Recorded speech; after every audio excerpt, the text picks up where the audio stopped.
Friday morning, Yakima Valley discussion on the area.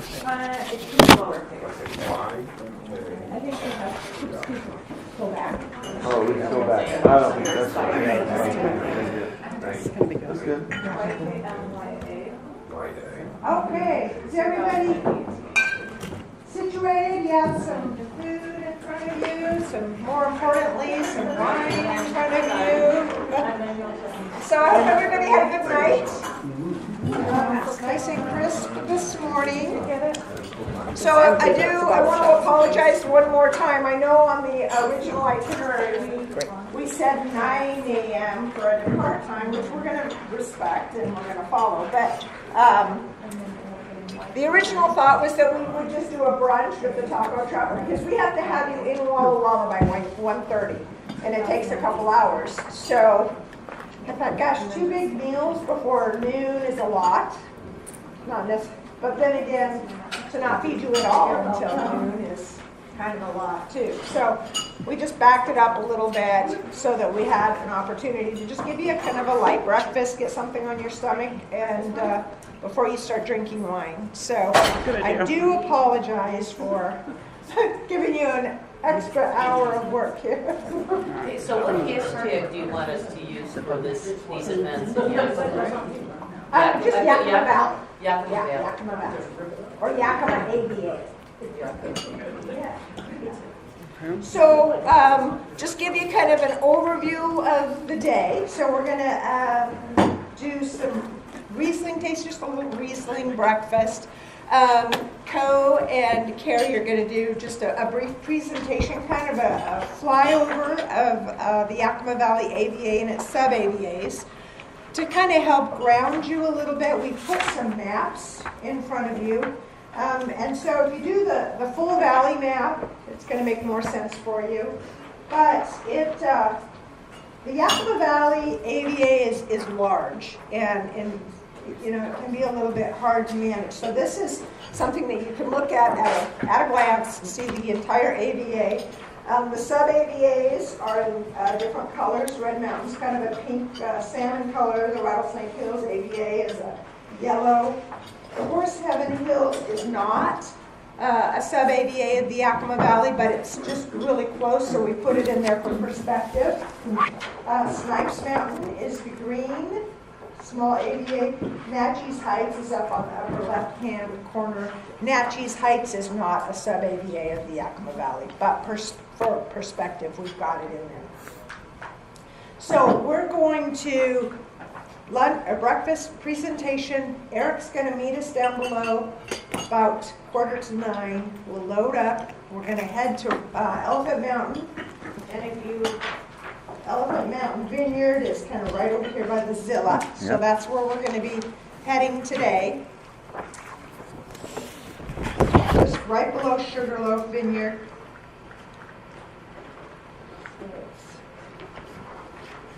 Kind of see it's a little bit small, but See it? it's right here. So that gives you a little bit of a perspective as far as where we're going. Yakima. And then if you follow I-82 down past the Tri-Cities for another hour is Walla Walla. So that's where we're going to end up. And our instruction was to get you to Walla Walla by 1:30. So we're going to do everything we can to accommodate that. So hopefully most of you had an opportunity to meet Co and Carrie last night. Co Din Cellars and Cote Bonneville Winery are in the Sunnyside area, so they're kind of right in the middle between Prosser and Zilla. There's a Sunnyside. Their wineries are within a couple miles of each other. These guys have teamed up and they do a lot of collaborative work. And then they have some great wines. If you had a chance to taste them last night. I could probably talk for a while. They both have very interesting stories of where they've come from. Both are UC Davis grads. Master's degrees. Sunnyside's the only place in the world, I think, by the way, where every single winemaker in town has a master's from Davis. If anybody has heard of Hope Cellars before, Co spent 16, 17 years as a winemaker for Hope Cellars. Decided that he really enjoyed making a lot of wine, but he thought, you know, it's time to make little wine of a different caliber. So that's what excited him to open Coden Cellars. And then Carrie is family. She's her mom and dad have DeBrule Vineyard, which is one of the more iconic vineyards in Washington State. So they'd done that for, I don't know how many years. You were growing DeBrule before. We planted DeBrule in 90, Mom and Dad planted DeBrule in 92. The Riesling wines were actually existing on the property. They were planted in the early 80s. So the Riesling is some of the older producing wines in the state. Then we planted the rest of the vineyard in 92. Started the winery in 2001 to showcase our vineyard with a really unique sense of place. And then I came home in 2009, 2010, and Kind of taking over the show. taken over the show. Yeah.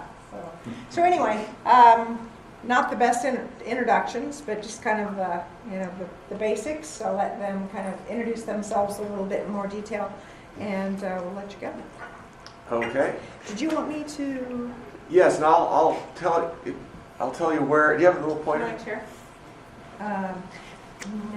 Oh, that's okay. We don't I need was it. gonna get it. And if you could just start it and stop it on my cue, that would be helpful.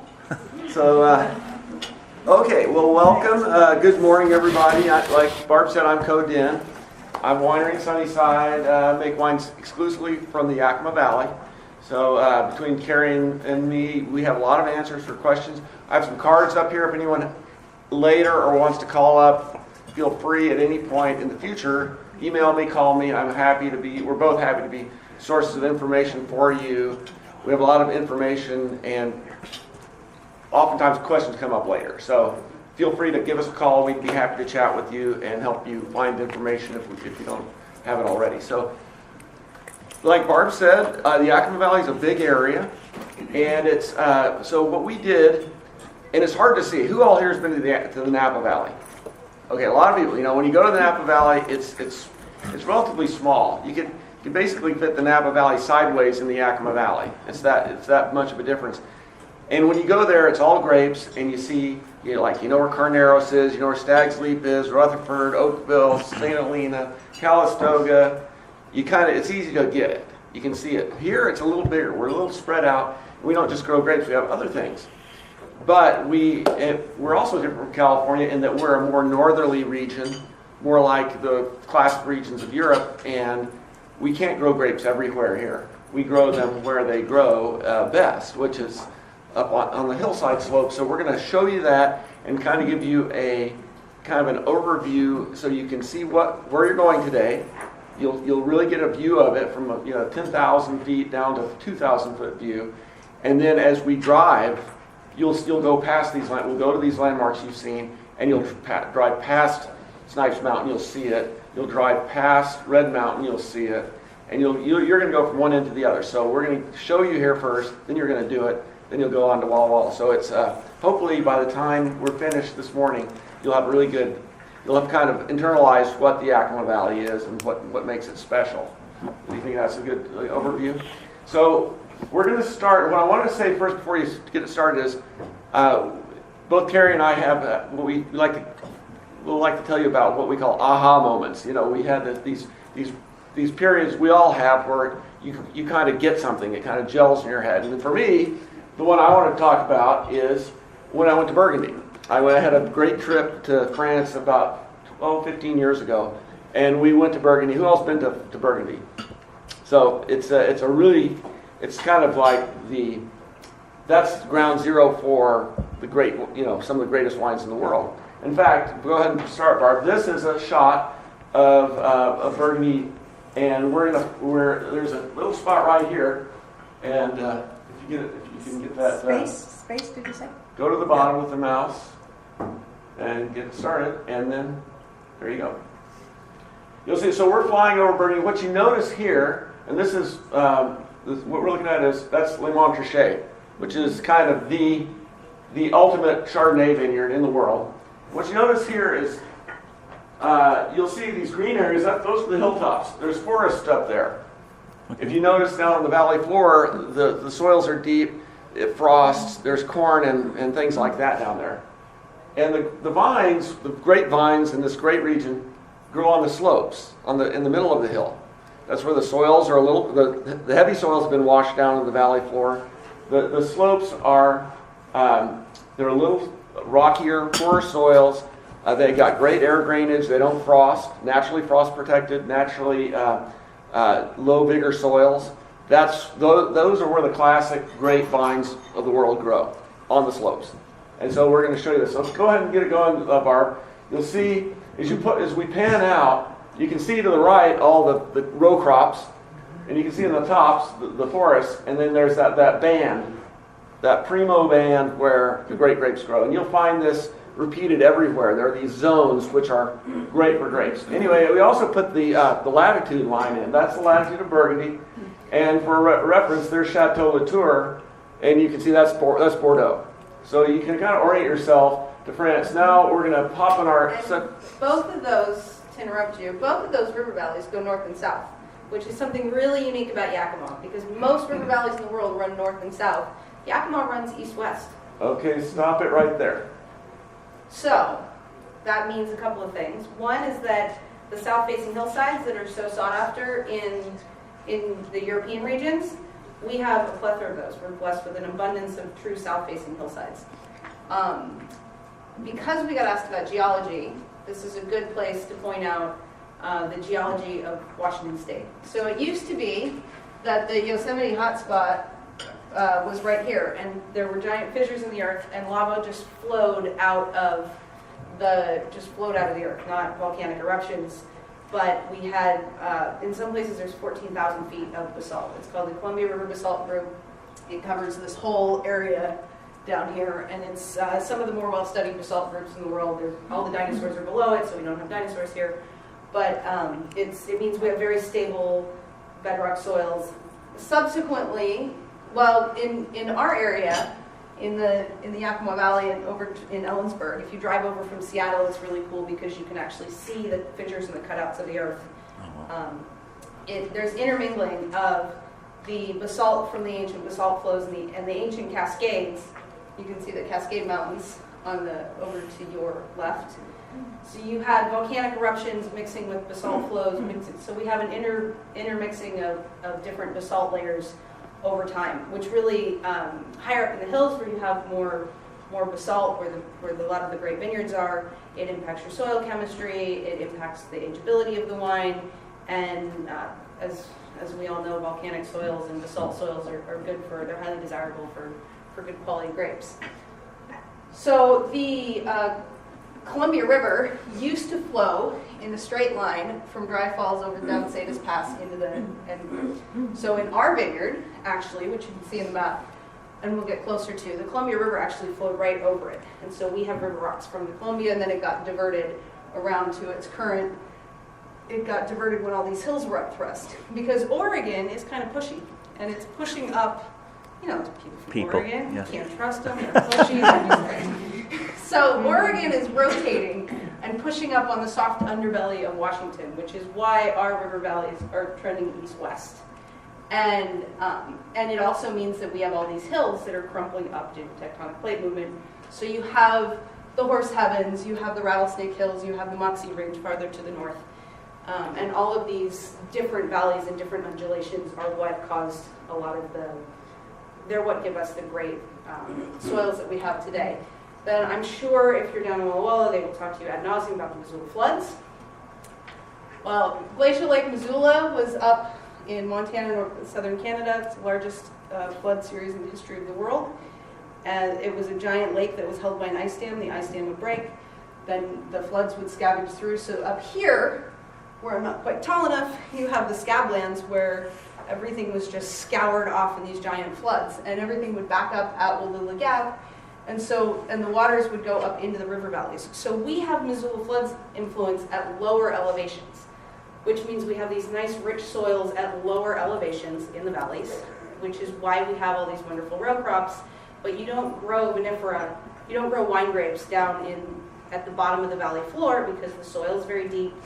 You have frost damage. All of these kinds of things mean our vineyards, like Co said, have migrated up to the hillsides. So Missoula floods are not super important here, but since you'll hear about them, that's the preface. The other main influence of the soil profile then is wind-blown loess. So the fine soil particles, because we have a lot of wind, moves things around. So the soil is, on one hand, it's fairly similar in a large region. On the other hand, it's fairly diverse depending on what side of the hill you're on, what side of the area. The challenge and the complexity of Yakima is that there's so much diversity in a very short, in very small pockets. So like in our vineyard, when we get closer, we have 6 varietals planted in one 45-acre vineyard. They're all optimized to the site. There's more difference in some places between 50 yards than there are, depending. It's not as simple as this side of the valley is cooler and this side of the valley is warmer. It's not like Napa where you plant Pinot at the bottom and it gets warmer as you go up. So, but it's a really interesting, diverse, like Burgundy, it's a complex region that's very interesting. The more you get into it, the more fascinating it is. So I think what's really kind of to address the soils in a nutshell, the lava flows that we have that underlie everything are relatively recent geologically speaking, 15 million years ago. So it's kind of everything that's on top of it has come in since then. So we don't have any, for the most part, where the grapes are growing in the Yakima Valley, the soils were either brought in by rivers, like the Columbia River, or they were blown in as loess, which is a sandy loam. And the soils are very either gravelly or sandy. We don't have any clay here.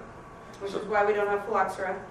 But they're also very well drained soils, and generally speaking, they're not very fertile.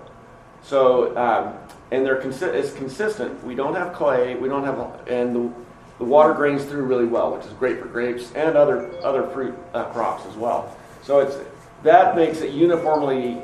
Our soils are uniformly good for growing grapes up here.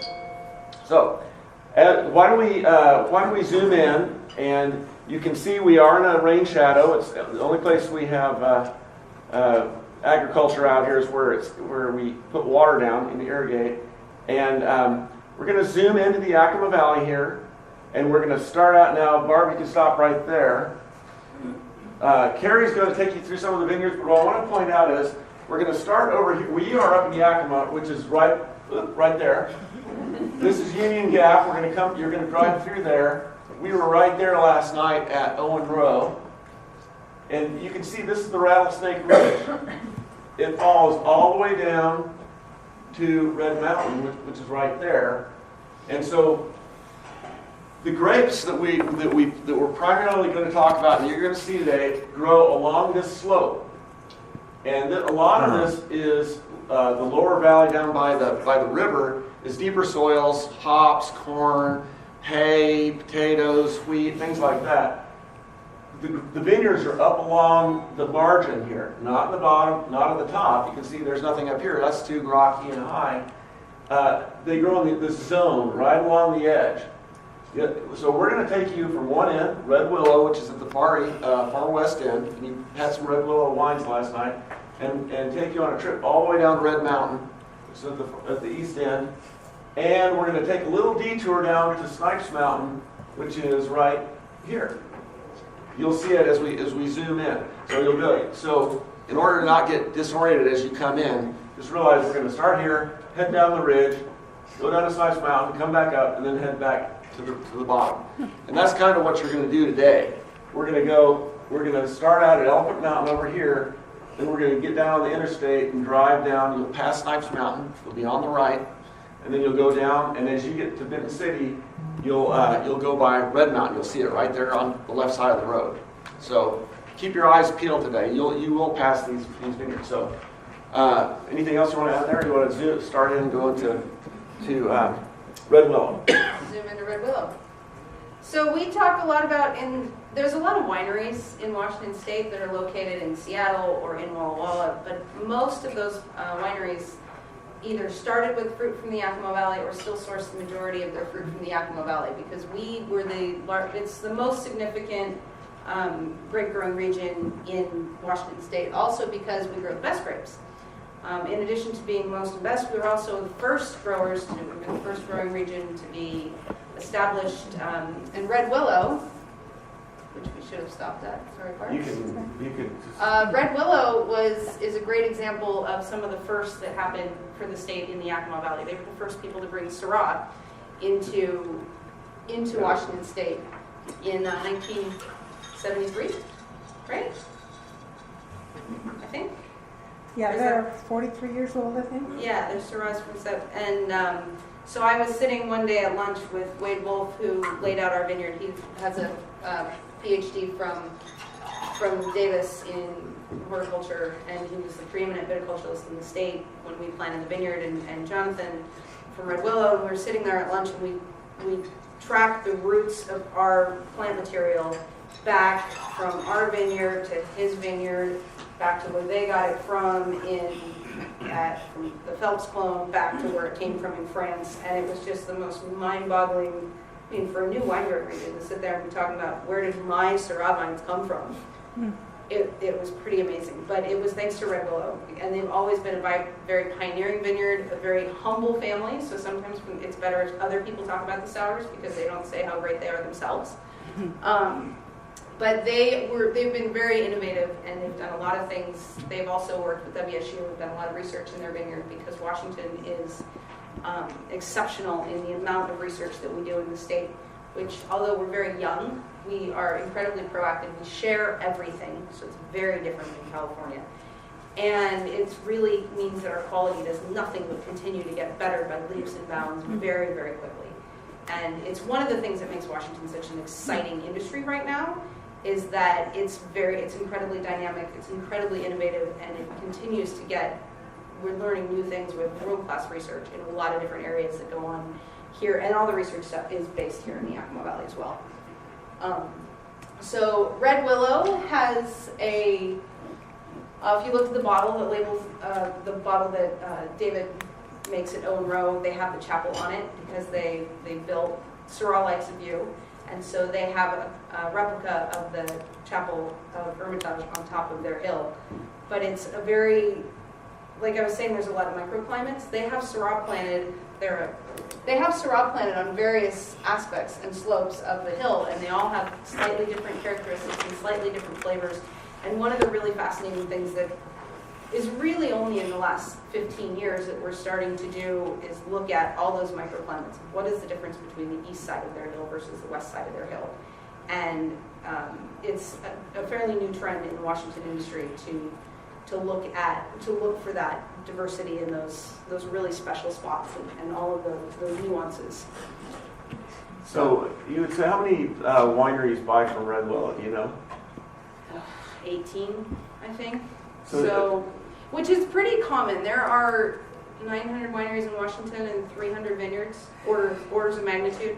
So a lot of people are looking to those benchmark, those iconic vineyards, and Red Willow is one of them. So Red Willow sells grapes to wineries in Seattle, Woodinville, Yakima, the Yakima Valley, Walla Walla. These grapes go all over the state, and oftentimes, since you may not hear the term Yakima on all these bottlings, but you're going to see vineyards, each of these vineyards go into wines that are world renowned. And so because it is dispersed like that in some ways, it's different from Napa, where everything's in one little spot. That isn't to say these grapes aren't some of the best that you'll find in the world. It's just it's more that they go so many places that you hear about them here and there. And I had a person come into my tasting room the other day and says, I don't know about Yakima, but I really like Red Willow. I'm like, Red Willow is that is the consummate Yakima Valley vineyard. So just so you get it, we're going to show you these places and what makes Yakima such a special place. Very unique. Okay, so we're going to fly over. You're going to go through Union. That's Union Gap. That's where the Yakima River cuts through. That's where we were last night. You recognize that little valley we're in where we had dinner. And we're going to fly over to the east. We're going down the ridge line. And this is Elephant Mountain. And it's one of the higher vineyards in the Yakima Valley. That's where we're heading today. It goes up to about 4,500 feet at the top. I'm sorry, 1,450 feet at the top. And again, we're at the margins, upper slopes where the soils are thin, and it's protected. We're kind of bouncing down along. This is going past a vineyard called Pollard. Robin Pollard was there last night. Her Campfront, what do you guys taste it? Yep. Very good wine. And that's her vineyard right there again. You can see it's there's a little patchworky down here. There's apples and cherries as well. This is called Two Blondes. It's an Andrew Will vineyard. Andrew Will is one of our iconic established wineries here. This is another one called Porteous. Beautiful red wine grapes growing in this vineyard.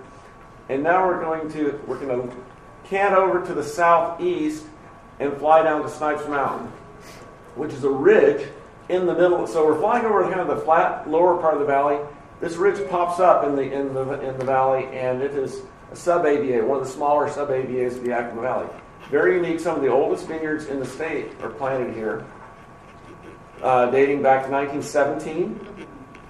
So this is the up part of the upland vineyard. You can see it has the north slope as well as the south slope where it says upland. Typically on Snipes Mountain, north side tends to be more whites, south side tends to be more reds. There's some Grenache planted there. We did this presentation when we did a tasting associated with it. And we'll fly along the mountain. It's about 10 miles long. There's the Ross Camp Vineyard on the top. Which is where Co gets the Syrah from that you guys probably tasted last night. And then that little blurb, it says Muscat of Alexandria. Then there's Harrison Hill Vineyard in the town of Sunnyside, which was planted early 60s, late 50s. Now we're going up to Carey's Vineyard, DeBrule, back up to the Rattlesnake Ridge area, and you can see DeBrule Vineyard. Pause it right there for a sec, Barb. So you can see the slopes and the different aspects in our vineyard. I like to talk about DeBrule as a microcosm of what makes the Yakima Valley and essentially Washington such a cool spot. So we grow 6 different varietals. The Riesling is from, let's see, that block, the top of the hill, because now you can't plant north of the canal. And it's important to be up as high as you can. Those vines are grandfathered in. But as we talk about frost protection, you can see that the cold air is heavy. So it's already moving when it comes down to our vineyard, and it keeps going, draining down into those valley floors below. So that's why it's so important, again, to be up high. And you can see from this perspective that you've got all that slope and all that air movement and great air drainage. And so we have natural protection from frost. Then our vineyard is on a south-facing slope here. So we have Cabernet planted in the very steep part of the vineyard, because you get more heat accumulation, and then as you get lower down where it's not as steep, we have Merlot planted. Bob Betts Master Wine says that every grape would be red if it could, every grape would be Cabernet if it could, and the best Cabernet in the state of Washington is DeBrule Vineyard Merlot. So there's beautiful Merlot grown in Washington State. Our vineyard does some wonderful examples. It's a pretty major component of the Carriage House blend. But we also have so our hillside blend, the Côte Bonneville, we're very Burgundian at Côte Bonneville because we look for those nuances and that variation. So we do one blend from the hillside, and then the Carriage House actually comes from this little triangle because the soil is so different, the aspect's so different, that we blend based on soil profile, which is one of those things, again, that if you look at the consistency of soils across the Yakima Valley, but then the variation you get from 2 blocks that are 50 yards apart, it's really a fascinating area that's worth more than 24 hours, really. So we do invite you to come back whenever you can. Are you going to mention your aha moment? I'm going to also mention I'm not quite there yet. Okay. So the back, where you get up to the hill, there's a little spot that goes north and then kind of west-southwest. So the north part, that's where our Chardonnay is planted, and the west-southwest is where our Syrah is planted. And one of my aha moments, I have a bazillion of them, because I grew up here. Nowhere you grow up is cool when you're 17, right? I mean, who thinks their home is cool as a kid? You want to get up and you want to go and leave. So I left for a long time. When I was living in Italy, because I was working for Fiat, and I had friends in Barbaresco, and we were in the bar in Barbaresco, and my friend looks behind the counter, and he goes, "Wait, isn't that your wine?" I'm like, "What? We don't export to Italy. My parents started their winery 4 years ago. How did that happen?" There's a bottle of Carriage House behind the bar in town in Barbaresco. And thankfully my friend saw it, because I would have never known. We often have people who go to Burgundy who say, "I want a bottle of wine to take to Burgundy." So they take our Chardonnay to Burgundy. And we've had a number of people from Bordeaux, which is really cool. I mean, they talk about terroir all the time. Even people in the industry have said, "I've never seen terroir so effectively. It's so visual, it's so obvious of why those 50 yards matter as in Dubreuil Vineyard." Like, I get it now. As the French, we always talk about terroir, but you can't see it. It doesn't make any sense. So you'll see some of this at Elephant Mountain. But one of the other things that I think is really cool is that when we made we started with Bordeaux blends. When we made, thanks to my mother's tenacity, we made our first Cabernet Sauvignon under the Côte Bonneville label, which my dad didn't want to do. Mom said, "Yes, we're going to do this." Dad still didn't want to do it. Mom said, "Yes, we're going to do this." Came out as the highest scoring red wine in the Spectator to ever come out of the state of Washington. Mom was right. Good job, Mom.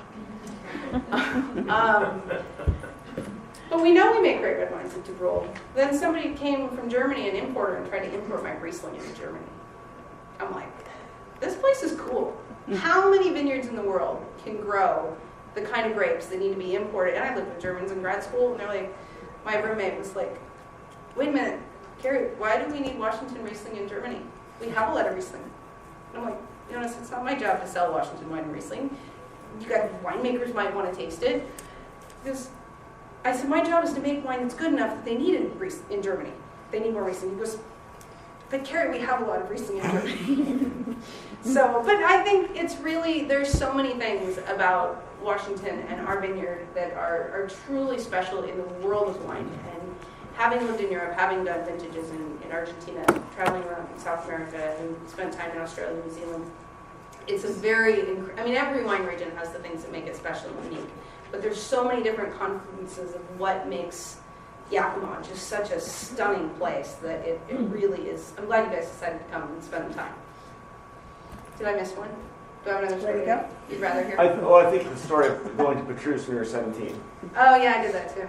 Because grapes weren't cool when I was 17. And so we went to Vin Expo, which was amazing. And then we had to go visit vineyards in France. And for the first 5 or 6 days, it was cool. And on about day 10, we're all like, seriously, going somewhere else? Another vineyard? They're like, these 6 rows over here grow this way, and these 6 rows over here grow differently, and these 6 rows over here grow differently. And quite frankly, in Petrus, unless you really know what you're looking at, you can't see that. I mean, you have to really know what you're looking for. And we've been doing this for 10 days, and we were so bored. And now I'd love to go back to Petrus. And now the irony is we don't do 6 rows. We do viticulture based on, because we're hillside, because it's an inherently variable site, we will change our irrigation 3 times within a single row. So we really monitor down to that vine by vine level, which is what makes great viticulture everywhere in the world, whether it's Petrus, whether it's Montrachet, whether it's Yakima. You need the growers like the Sours who have generations of experience, because you can learn a lot of Davis. And you can make, I started baking in January. I'm a pretty good baker, because you can bake every week. You can bake every day if you want. Winemaking, you can do it twice a year, because you can flip harvest. And so, but vineyards, you just have to spend time and decades and generations, because you get to do something once a year. And to really learn the nuances of a site, it's really, really helpful to have the 4 generations of farming that the new houses have on Upland, the 3 generations of farming that you have at red willow, the second generation that we've got at DeBrule, and my niece, my 7-year-old niece, who's my assistant winemaker. So we're working on the next generation, bringing in. So it's really important to spend the time learning the nuances and the details. And that's what we're seeing more and more in the Yakima Valley. And I'll keep moving. That's okay. I know, I've been watching too. Okay, so you can see again, you're looking down the ridge line. We're going to kind of hop, skip, and jump down towards Red Mountain. Now, as we go east from DeBrule, we'll notice that the valley kind of flattens out a little bit. You can see it's a little flatter down here. And as we go here, we're at Boucher. Dick Boucher is one of our top growers in the state. He grows here in Grandview in the middle of the Yakima Valley as well as at Red Mountain. And down a little further down from the slope, we see more white grapes planted. The soils are a little deeper. The white grapes like a little more canopy, a little more protection.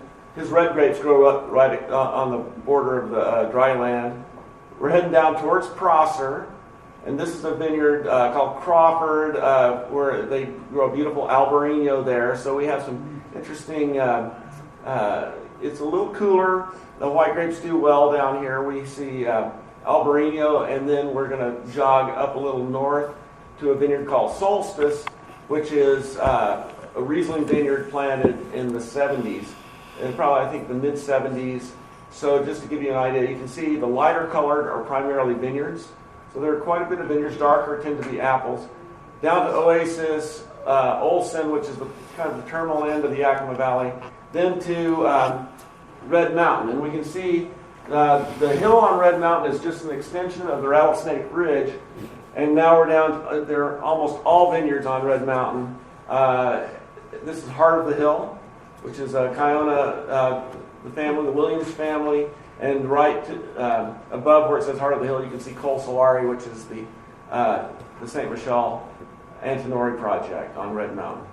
And Red Mountain is a very important component of a lot of wines all over the state as well, and has been historically, because they have excellent structure, excellent tannins, great color, and so it's a little bit of Red Mountain fruit can do a lot to elevate a blend, especially if you're looking for a very big, muscular kind of style, whereas in our vineyard is very elegant and aromatic, and so it depends on what you're trying to do. And but there's a lot of Red Mountain fruit goes in a lot of bottlings all over the state of Washington as well.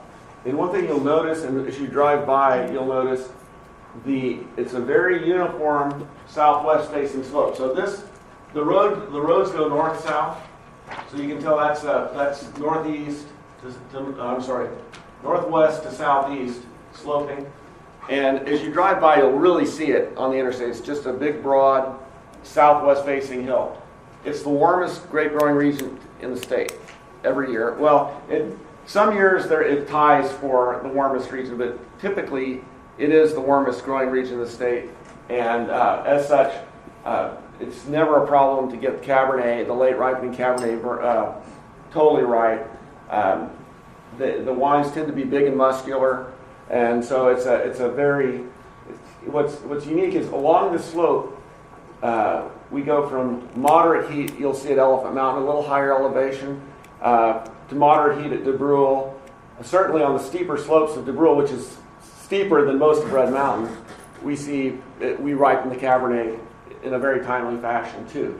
So whereas you might not see, say, much Riesling or Chardonnay planted up on Red Mountain, just because those they tend to like a little more moderate climate, and there's just nowhere to hide on Red Mountain. So in terms of the heat, it's really big calling card. Yeah, and the wind, because with the hills and the diurnal temperature shift, you always have breezes, you always have wind, you always have air movement, and especially on Red Mountain where they have a lot of that, that also helps develop tannins and structure. That's a great point. And our prevailing winds are from the southwest, so this bears the brunt of a lot of the prevailing winds. And whether it's on Red Mountain or Horseheaven Hills, which are also very windy, the wind actually affects the vine and the size of the leaves and the canopy, and it adds a level of stress to the vine, which causes the grapes to fight back by making more color and tannins and things like that. So you'll see some really muscular wines out of Red Mountain as well as the Horseheaven Hills. Yeah. And we all know that stress is good for grapes, right? Like, I mean, just like people, when they don't have to work at anything, they don't have any good stories to tell. So we don't want their lives to be too comfortable, because then they'd be boring. And where's the fun in that? And I think that's what some will see. And when we go up to Elephant Mountain today, we'll see some really cool stuff because they have figuring out how to make the grapes not too happy and not too unhappy. That's the thing. If you're too stressed, you can't get anything done. If you're not stressed, you hang around and eat bonbons all the time. That's not good either. So you want to be somewhere in between. So that's kind of the overview. Anything else to add? I don't know. I don't know if Barb's going to let me say we have time for questions or not. Just a couple questions and then we'll hop down and head to Elk Mountain. Has climate change affected the Well, the interesting thing about the climate change models, and actually my intern did his grad work on climate change, all the climate change models show the Yakima Valley and Washington State as being protected because of the way the hillsides are. A lot of the real extreme variations that you see are not going to, they're moderated here. So we're in a little bit of a buffer zone of a lot of the extreme climate changes that are predicted. We are doing a lot of things with water management, which will help us conserve water more effectively going forward. So we have better viticulture now, and we're using our resources more conservatively for the future. But we are seeing a lot of investment and interest from other parts of the world. There's been a lot of investment from California, especially as some conditions get more challenging there. Washington's becoming more and more attractive. Yeah, another good point. Go ahead. I'm sorry, I didn't even. Well, so the Cascades are here, and the Blue Mountains are here. And so if you look at major weather patterns, that's why if you're in the Midwest, it's hot in the morning and it's humid, and then all of a sudden the next day you're freezing and it's really cold because the Gulf Stream just goes up and down over the whole country and there's nothing to buffer it and block it. But here in our protected little, very predictable, boring weather, which is amazing, all the weather, including water, comes off the Pacific Ocean, hits the Cascades, which is why it rains all the time in Seattle.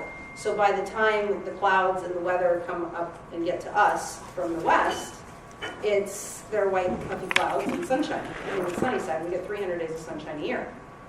And then any weather coming from the north, you've got the Blue Mountains and the Rockies that kind of protect us from the north. And so all that weather coming from this way is pushed off more towards Montana and the plains, and it can't really get to us because there's a mountain range in the middle. You said Blue Mountain. The blues, which are a part of the Rocky. You'll see the blues today in Walla Walla. Those are the hill. Yeah. As you go into Walla Walla, you'll see them rising up. Mm-hmm. And so we get 8.5 to 11 inches of rain a year, of precipitation every year here. So we don't have to worry about things like rain during harvest. I mean, it might rain on Friday, but we'll just wait a day or over the weekend to be able to pick again. So things like that don't impact us. So it's really a very stable region, which is going to be great for us going forward. Anything else quickly? I think one other aspect to that is we're at a low elevation here. We'll go up to about 1450 at Elephant today in elevation. You get up to about 1,600 feet, it starts getting too cool here to grow grapes. So we're really at a marginal area, and as the centuries go on, as you go away from out from these valleys and up, it gets cool as you go up in every direction. So there are, even if things do go up, you'll see a migration probably up the slope because we're that far north that elevation really matters. We're at an anomaly down here to be this low. If you look anywhere around us in any direction, it goes up. We're in a basin. All right. Excellent. All right. Thank you. Thanks for being here.